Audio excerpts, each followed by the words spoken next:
राजन दिलवा के हमारा बात सुन रहा कवन नगरिया में राजा औतन लगैया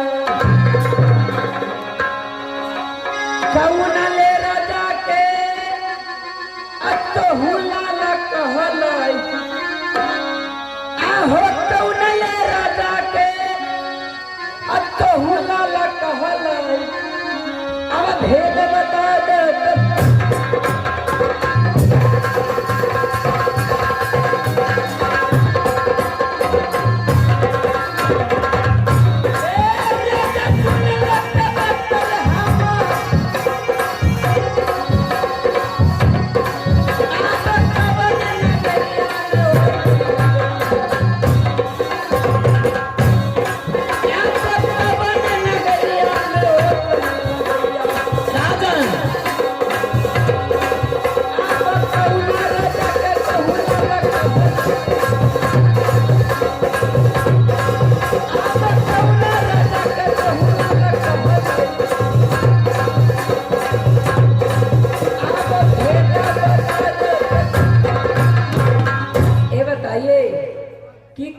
के रहने वाले हो और क्या नाम है? मैं परिचय जानने के लिए चाहता हूँ। यानी कि आप हमारे परिचय जानने के लिए चाहते हैं? हाँ सुनिए। राजन सुनला दिलवा के हमारा बाप अब हमारो मकना राजन राजा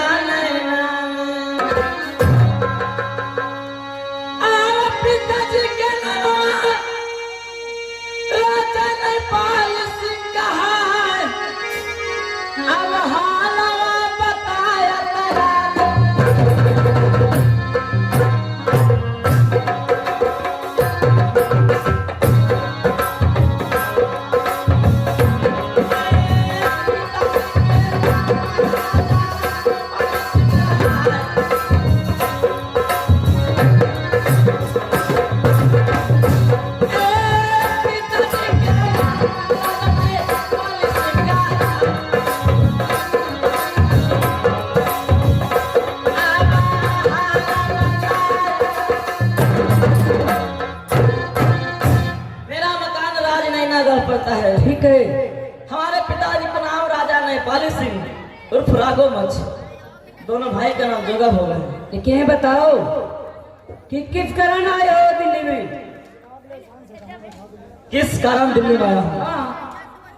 तलुई के पति का राजन हो दिल्ली हो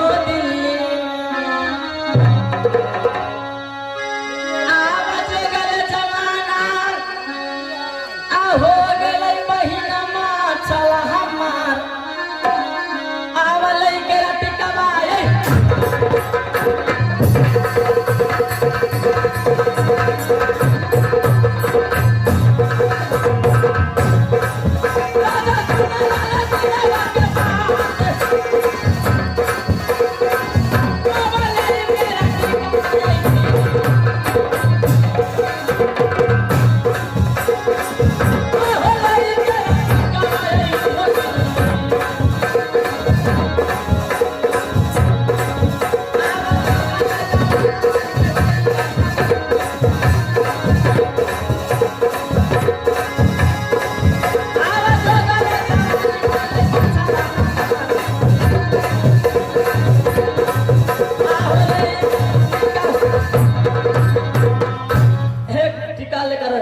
मैं रात दिल्ली में आ रहा हूँ। ठीक है कैफा टिका रहो आप पढ़ के खुद देख सकते हैं।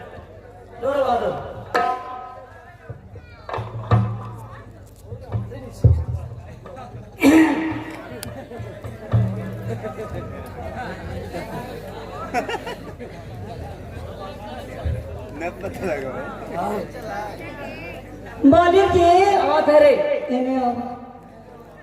तो हनी तले बैठो ना चौकिया पर पतिर का है सरकार नैनागढ़ से राघव मच जी के तरफ से प्रणाम पति तो ठीक है लिखल हो। उनका एक पुत्री ही शादी करेंगे। अच्छा उन्हीं के शादी के लिए टीका अले है, लेकिन टीका पर लिखल जो कहे लाज लगा। क्या है रे बताओ।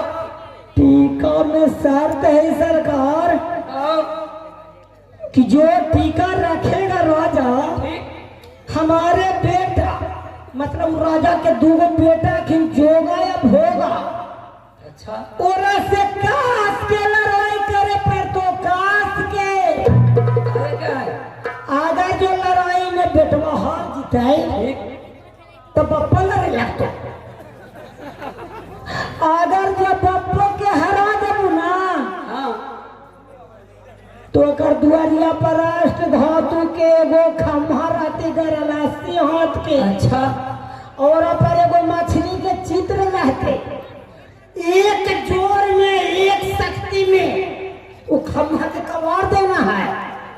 अगर जो कबार गलो मछली गिर गलो तो नीचे बड़का गो कराह में तेल खौल खौल खौल करते रहते और तेलवा में कूद जाना है लड़कावा के। अगर जो निकाल गए तो पर भी मैगर हाथी रहते मरवा पर ओरा से लड़ाई करे पड़ती, लेकिन उन्हें की समस्या दूर करा। पहले अगर जो करहिया के तेलवा में कूदती मालिक तो लड़कावा फराई हो जाती, पहले ना एकदम फराई हो जाती। बताओ टीका रखू नहीं रे, नहीं रखू ना, बचेंगे तो बड़ी फादी करेंगे। तो तोरा खुद के ना है जो लड़का बनती ये तू विचार सोचा। इधर टीका पकड़ो। बात क्या है? और चलो भागो, हम नहीं लगते हैं। जाओ।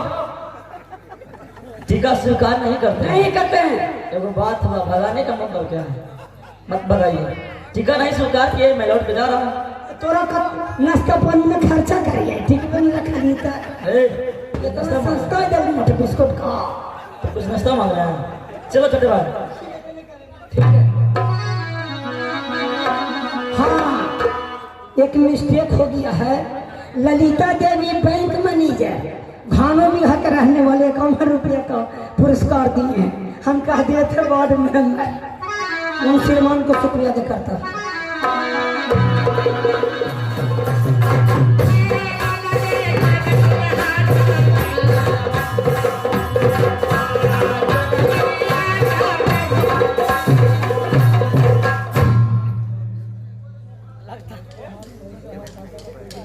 लगता है मैं किसी राज में पहुंच गया हूँ। मैं पूछता हूँ कौन सा राज है? कौन राज है? कौन राज है? कौन राज में आए हैं? राज कन्वज है। राजा क्या नाम है? राजा का क्या नाम है? हाँ, लाखन सरदार है। राजा लाखन सरदार है। हाँ। जाकर कहो कि 2 अतिथि आए हैं। ठीक है, इसी जगह रहिए, हमारे हैं। जाओ।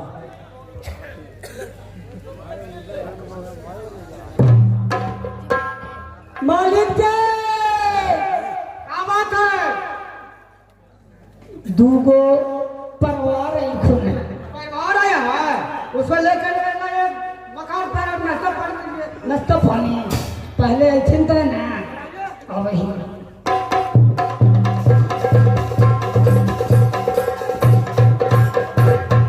कनेगा जी। आप क्या बात हो? चलो घुसा कहाँ घुस रहे? भीतरी। ये कहता है। अच्छा घूमने पड़े फिर बोले ले आखो। ये ना कहो। चलो।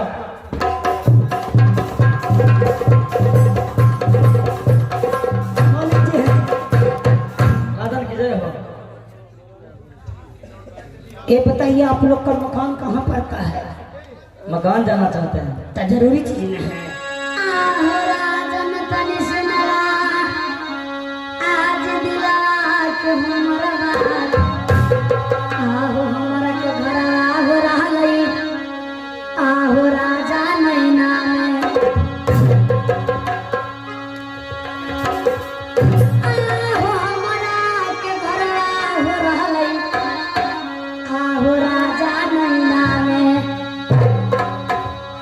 पिताजी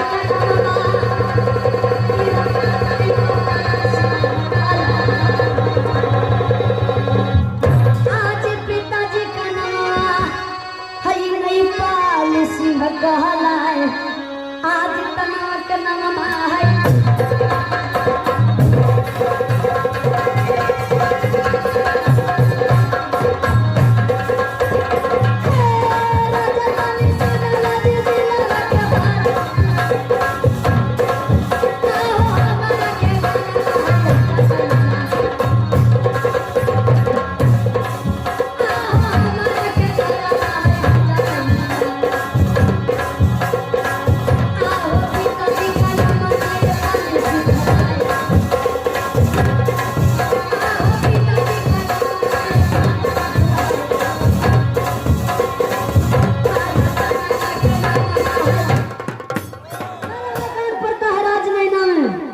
पिताजी का नाम राजा में पाली सिंह कहला है। हमारे दोनों भाई का नाम जोगा होगा। किस कारण से आए हैं महाराज? एक पतिर का है बहादुर, कैसा पतिर का है? वो पढ़ के खुद दे सकते हो।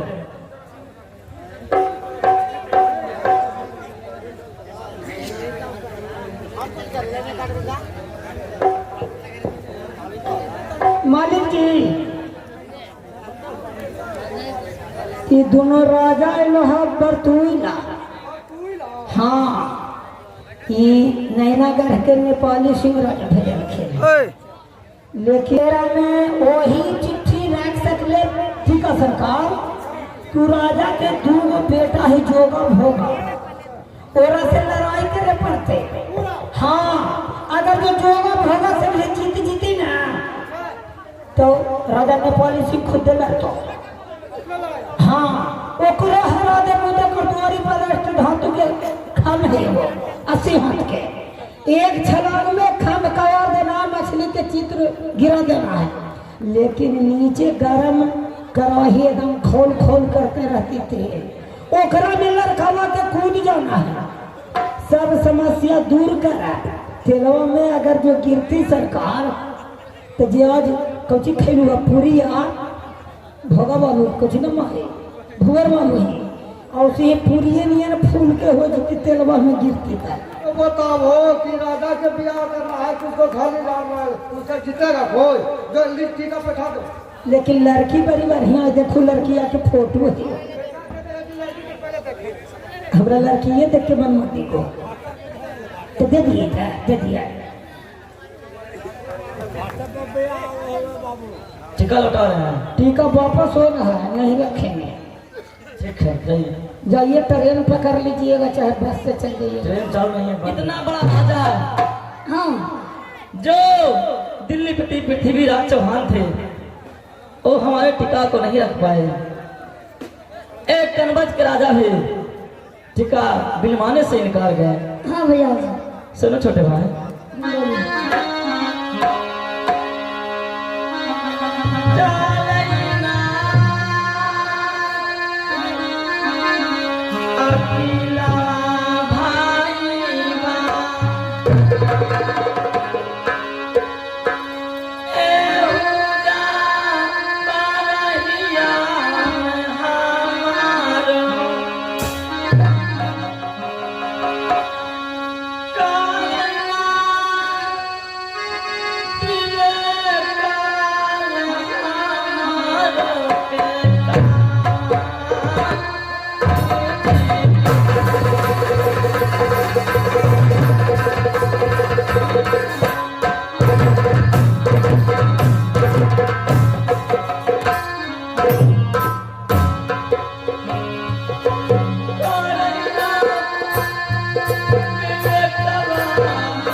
लगता है, मेरा बुद्धि काम नहीं कर रहा है। कितना बड़ा बड़ा राजा जो हमारे टीका पढ़कर टीका बिलवा नहीं सकते हैं। लगता है बहन मछला कुमार रह जाएगी। ठीक है, पिताश्री कहा करते थे कि एक बड़ा राज है उरियल, वहां का राजा का नाम माहिर सरदार है, वहां पे जाना। ठीक है, चला जाए। ठीक है, चलिए।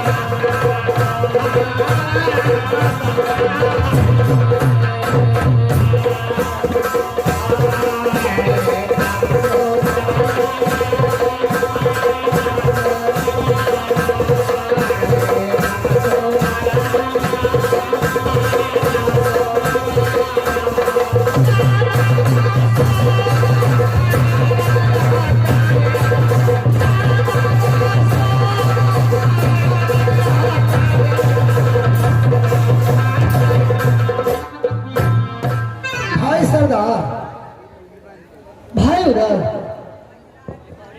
मौसा परिमाण, बेटा उधर, भाई देवा, भाई उधर, चचा श्री हाँ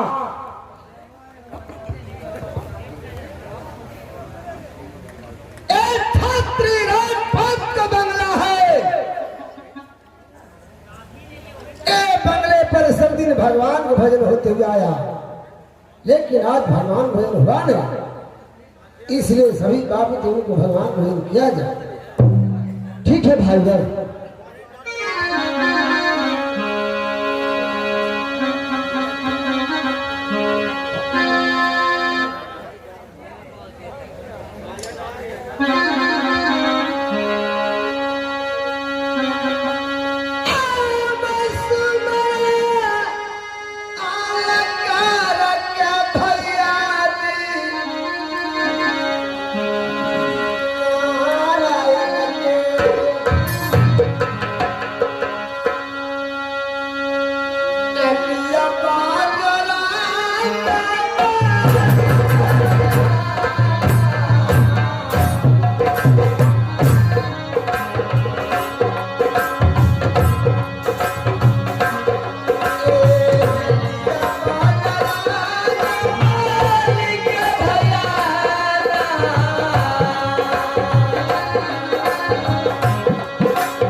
भाई सरदार, भाई बात चलिए भगवान को नहीं कीजिए।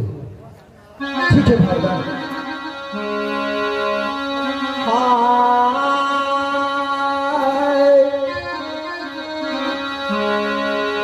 हाँ बस मरान करला भाई, आज सी बज शंकर का सरदार पारल पति अजीब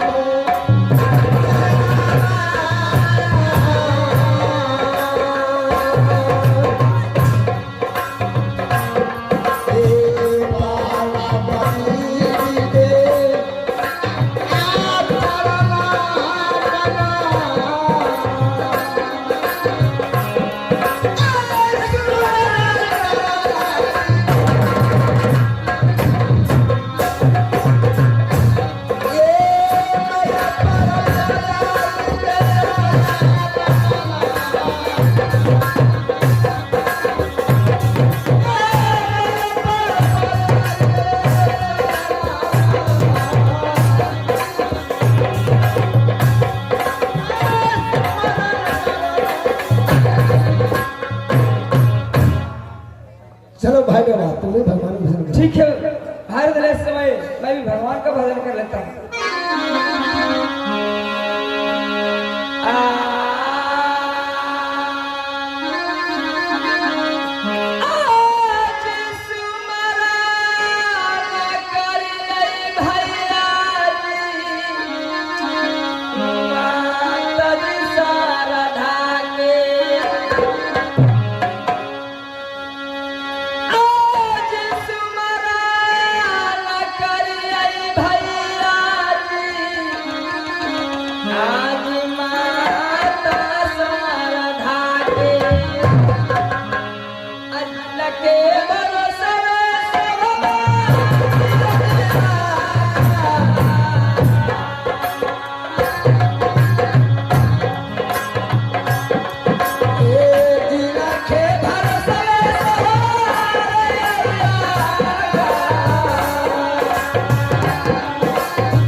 भाई सरदार ठीक हुआ सभी भाई मिलकर भगवान भजन किया।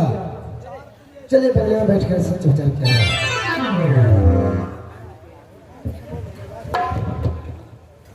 भाई भाई सुनिए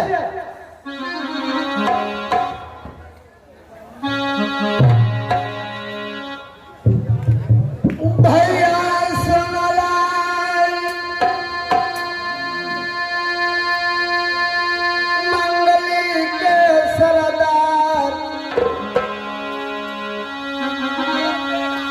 बैठल बैठल भैया जी आज अपराध लग गए।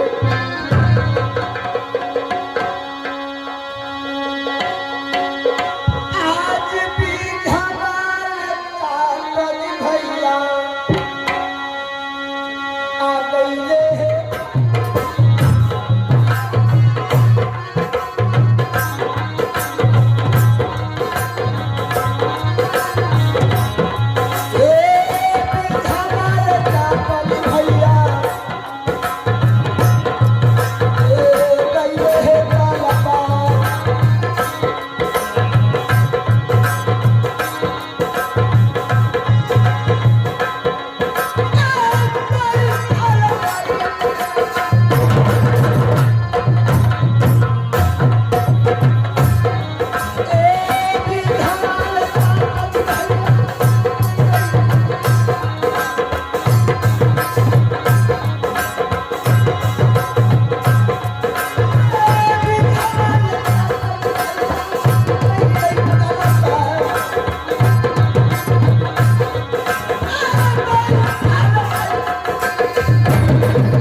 आया है तलवार। आप कहना क्या चाहते हैं भाई दर? सुने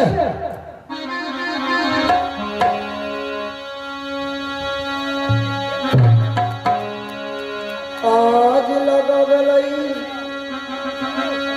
ललसना भैया आज हमर दिलवा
किसी जंगल में चलकर शिकार करूं, शिकार खेल के अपना दिल के अरमान को पूरा करूं।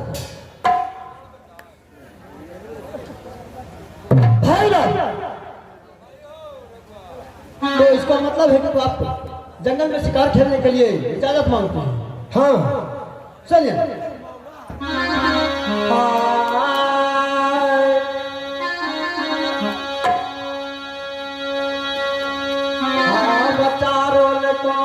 पर भैया हर दुश्मन है बस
बसा हुआ है। अब जंगल में शिकार खेलने की इजाजत मांगते हैं। नहीं भाई उधर क्या दुश्मनों के भय से जंगल में शिकार खेलने के लिए नहीं जाऊंगा। नहीं थाने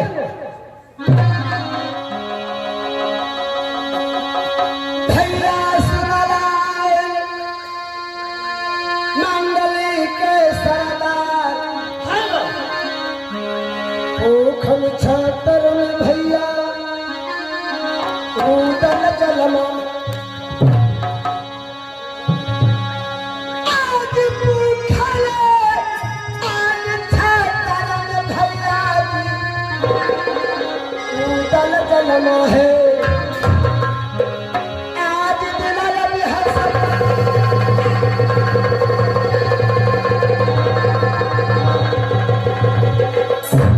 आज दिलले अब हसन पर जाए आज मैं नहीं माना।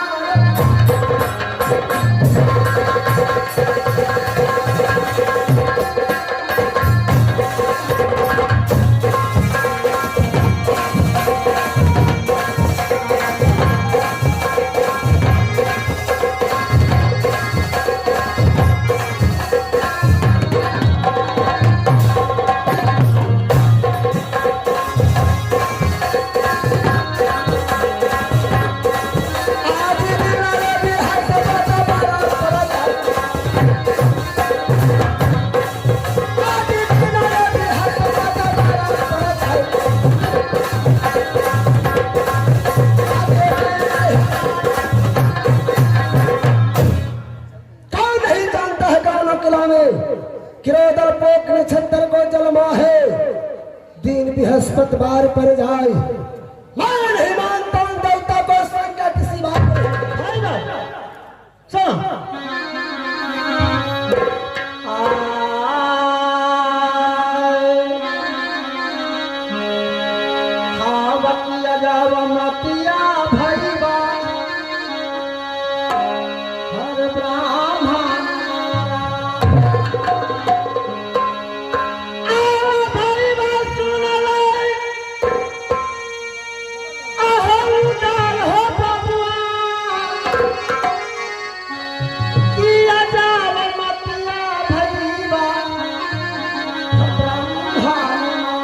अच्छा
हो गया?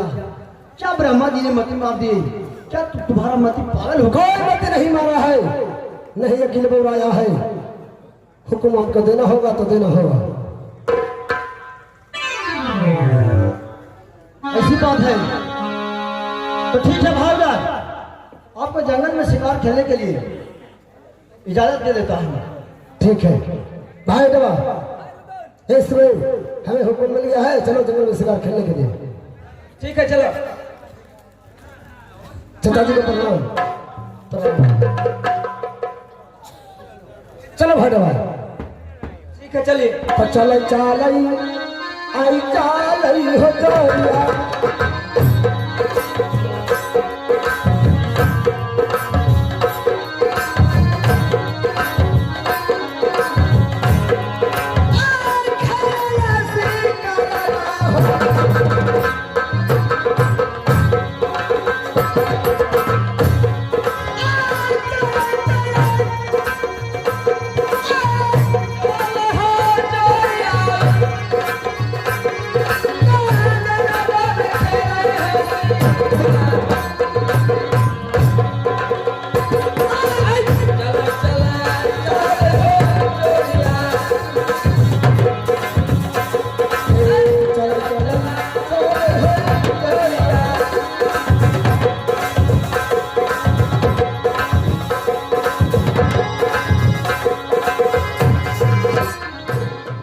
मौसा जी,